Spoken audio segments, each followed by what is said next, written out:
Добрый день, дорогие друзья! Сегодня 9 мая, праздник.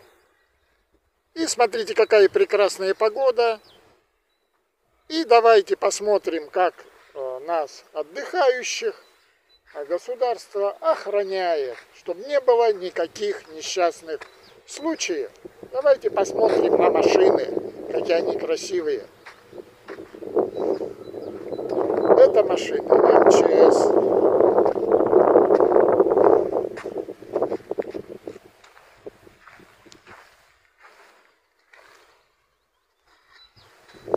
И точно такая же вторая.